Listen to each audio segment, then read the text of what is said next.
Halo Sobat Investor, jumpa lagi di channel Investor Jelata. Kali ini saya akan men-sharing ya, mendiskusikan tentang emiten Sido muncul nih, yang dulu sempat naik tinggi ya, yang sekarang lagi downtrend nih. Apakah sudah menarik untuk dibeli?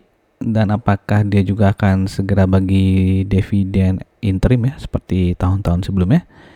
Simak videonya ya, jangan di skip-skip. Dan di 26 Juli kalau nggak salah saya pernah membuat video ya dengan judul Sido masih ada yang berani beli atau enggak gitu ya.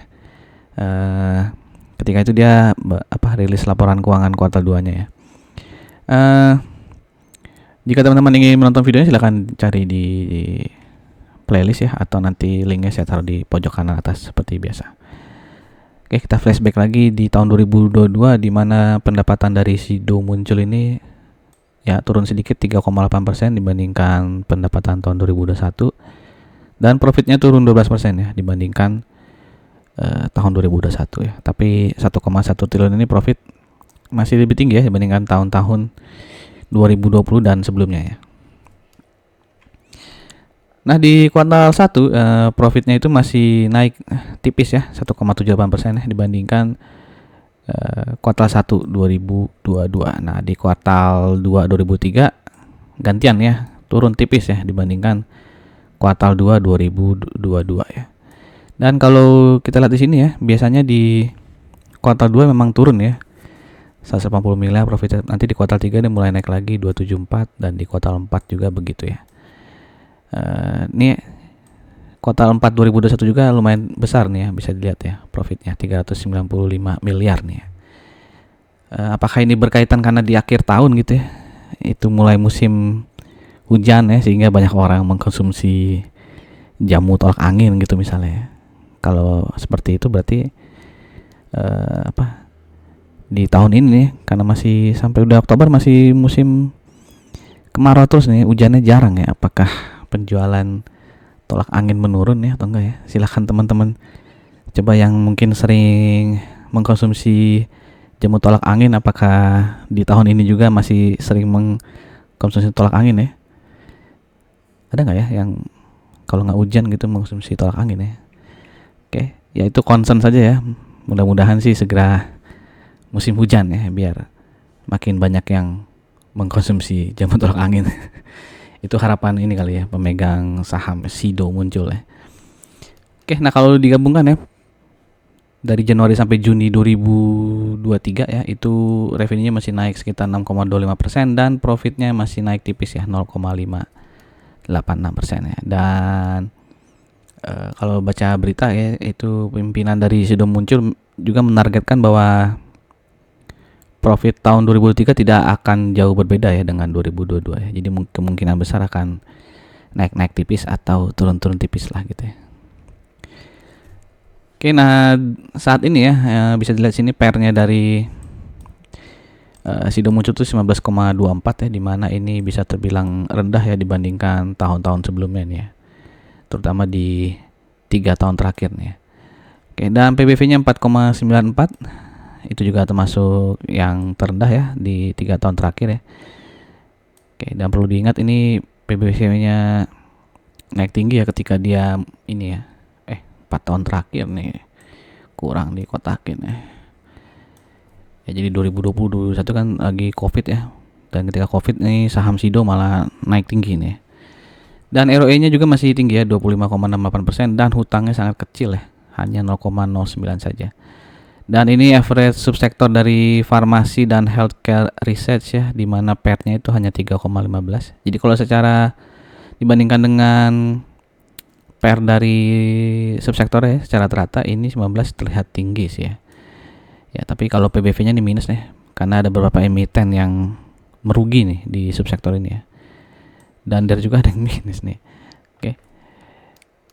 Dan kalau ingin lebih valid, kita bandingkan saja ya dengan emiten-emiten sejenis dari Sido muncul seperti KB Pharma, Soho, dan juga Daria Varia Lab ya. Ini di video tanggal 26 atau 27 Juli ya waktu itu. Ketika itu KB Pharma, Soho, dan Daria Varia belum mengeluarkan laporan keuangan kuartal 2-nya ya. Nah, saat ini seperti apa keadaannya ya? ini ya. Tadinya pairnya itu SIDO 22,993, sekarang jadi turun ya 19,24. Kan harga sahamnya juga turun ya, PBV-nya dari 5,89 menjadi 4,94 ya. Jadi kalau kita bandingkan dengan emiten KB Pharma, Soho dan Daria Varia, bisa dilihat pairnya ya di menengah lah ya, karena dia mana nih, ini ya, karena KB Pharma dan Soho cukup tinggi nih 20-an. Dan kalau secara PBV SIDO masih yang paling tinggi, tapi ROE-nya juga yang paling tinggi ya. Jadi wajar kalau PBV-nya yang paling tinggi ya. Oke, kalau di sini terlihat yang murah tuh ini ya. Daria Varia ya, PR-nya 11,1 dan PBV-nya hanya 14,1. Oke, ini chart per 26 Juli ya. Chart per 26 Juli di mana di tanggal 27-nya tuh ya, setelah rilis laporan keuangan dia tuh turun tuh ya, turun jauh ya. Nah, ini yang per chart per 20 Juli ya. Ya, jadi di sini ada laporan keuangan dirilis ya, terus dia langsung turun cukup dalam ya, dengan volume juga yang cukup tinggi di sini. Ya, mungkin laporan keuangan tidak sesuai dengan harapan investor gitu ya, jadinya banyak yang menjual ya, atau ya ditakut-takutin aja gitu ya, retailer sehingga baca berita gitu ya, headline-nya SIDO mengalami penurunan profit di kuartal 2 ya, langsung pada takut mungkin terus dijual ya. Oke. Dan di video sebelumnya itu ya, saya juga memberikan info supportnya itu ya di 630 635, dan ternyata setelah itu ditembus ya.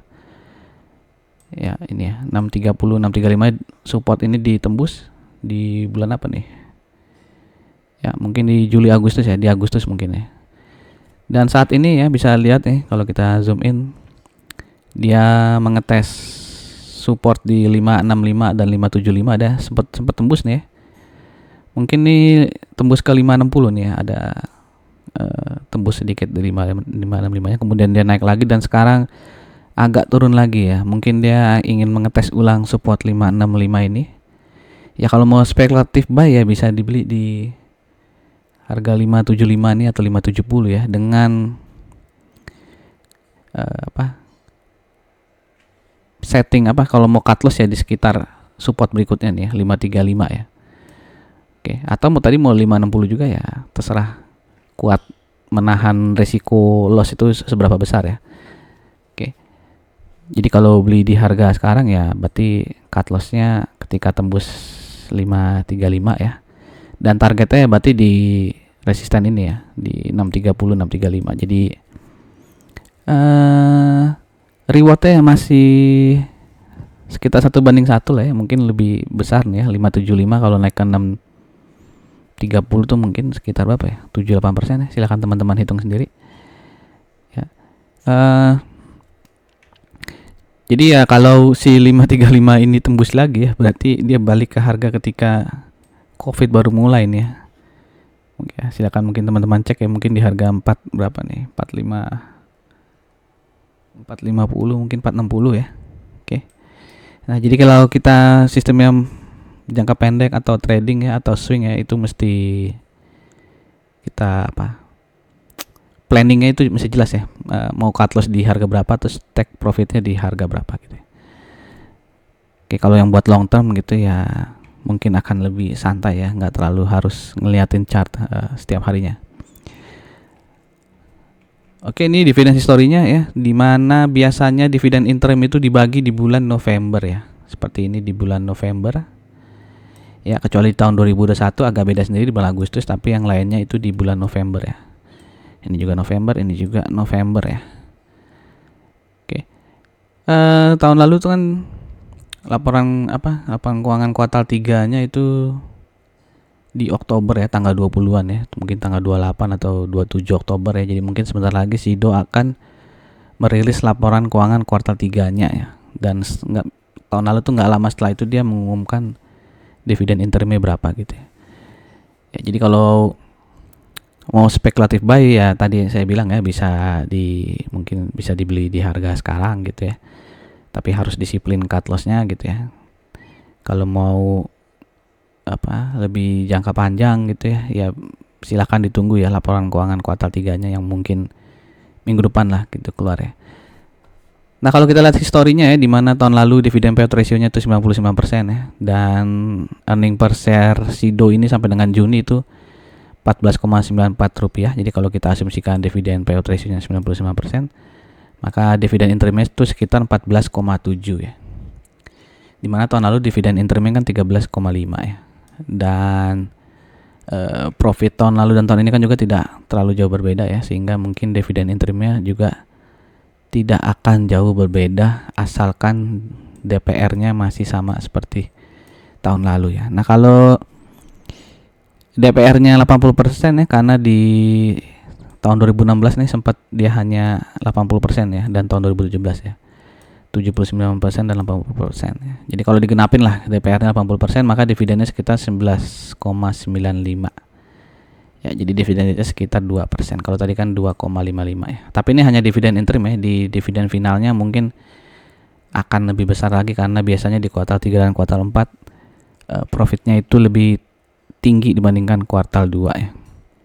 Dan dividen finalnya biasanya di bulan April ya. April ya, selalu bulan April ya. Dividen final ya, April juga ya. Di sini juga April. Oke. Nah, begitu saja informasi dari saya, dan untuk teman-teman yang ingin mengetahui dividen apa saja, dividen emiten apa saja di antara tanggal 23 sampai dengan 26 Oktober, silakan dicek di channel Investor Berjelata. Dan untuk teman-teman yang baru saja mampir di channel ini, silakan klik tombol subscribe-nya dan lonceng ya, agar tidak ketinggalan informasi-informasi yang mungkin berharga untuk teman-teman. Dan sekali lagi, silakan tinggalkan pendapat teman-teman di kolom komen, apakah Sido muncul ini sudah layak dibeli ya di harga sekitar 575 dan 565, ataukah mau nunggu di harga 535 dan 540 ya. Silakan tuliskan pendapat teman-teman. Demikian saja informasi dari saya. Salam jelata.